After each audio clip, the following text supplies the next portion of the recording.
শ্রদ্ধার ভালোবাসায় ঠাকুরগাঁয়ের হরিপুরে পালিত হচ্ছে জুলাই শহীদ দিবস 2026। এরই উপলক্ষে আজ সকাল 11:30টায় হরিপুর উপজেলা প্রশাসনের উদ্যোগে এক আলোচনা সভা ও বিশেষ মোনাজাতের আয়োজন করা হয়েছে। উপজেলা পরিষদ সভাকক্ষে আয়োজিত এই সভায় সরকারি কর্মকর্তা, স্থানীয় জনপ্রতিনিধি এবং বিভিন্ন শ্রেণী পেশার মানুষ অংশ নিয়েছে। এই বিষয়ে বিস্তারিত জানাতে এই মুহূর্তে সরাসরি ঠাকুরগাঁয়ের হরিপুর উপজেলা পরিষদ সভাকক্ষ থেকে আমাদের সাথে যুক্ত হচ্ছেন প্রতিনিধি মোহাম্মদ মেহেদি হাসান ফরাদ। হরিপুরের এই আলোচনা সভায় এই মুহূর্তে কি ধরনের কর্মসূচি চলছে এবং উপস্থিতি বক্তারা আজকের এই দিনের তাৎপর্য নিয়ে কি বলছে বিস্তারিত জানাবেন আমাদের। ধন্যবাদ। আমি এই মুহূর্তে দাঁড়িয়ে রয়েছি ঠাকুরগাঁও জেলার হরিপুর উপজেলার সভাকক্ষে। আপনি যেমনটি বলেছিলেন, আজ 16 জুলাই দেশ জুড়ে অত্যন্ত বিনম্র শ্রদ্ধায় পালিত হচ্ছে জুলাই শহীদ দিবস 2026।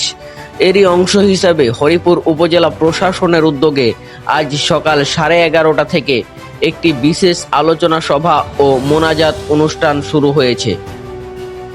আজকের এই আলোচনা সভায় সভাপতিত্ব করেছেন হরিপুর উপজেলা নির্বাহী কর্মকর্তা।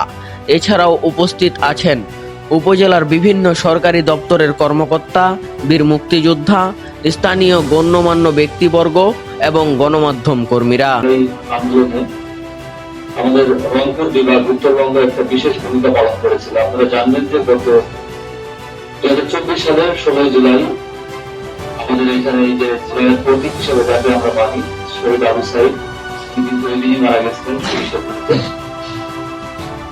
আমরা শহীদ আবু সাইদ সহ যত শহীদ আছেন তাদের আপনার শান্তি কামনা করি। এছাড়া যারা আহত আছে তাদের দ্রুত আরোগ্য লাভের জন্য আমরা সকলের কাছে চাই।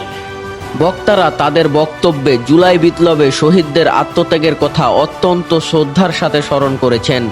তারা বলেছেন, তরুণ প্রজন্মের এই আত্মত্যাগ দেশের ইতিহাসে এক নতুন অধ্যায়ের সূচনা করেছে এবং এই ত্যাগকে ধারণ করে একটি বৈষম্যহীন সমাজ গঠনে সবাইকে ঐক্যবদ্ধভাবে কাজ করতে হবে।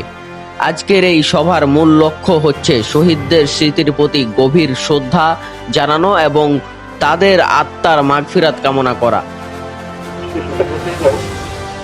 আমাদের যে বৈষম্যহীন একটা দেশের প্রত্যয়ের জন্য যে আমাদের দেশ গঠিত হয়েছিল, এই বৈষম্যহীন বাংলাদেশকে আমরা করতে পারি। এই প্রত্যয় আমাদের মধ্যে যাতে জাগ্রত থাকে এবং আমাদের সোনার বাংলাদেশ, স্বপ্নের লালিত সোনার বাংলাদেশ যাতে আমরা গঠন করতে এই আশাবাদ ব্যক্ত করি। আলোচনা সভা শেষে কিছুক্ষণ পরেই এখানে একটি বিশেষ মোনাজাত ও দোয়ার আয়োজন করা হবে। সেখানে শহীদদের রুহের মাগফিরাত এবং দেশের শান্তি ও সমৃদ্ধি কামনা করে প্রার্থনা করা হবে। হরিপুর উপজেলা পরিষদের সভাকক্ষ থেকে জুলাই শহীদ দিবস পালনের সবশেষ এই ছিল আমার কাছে।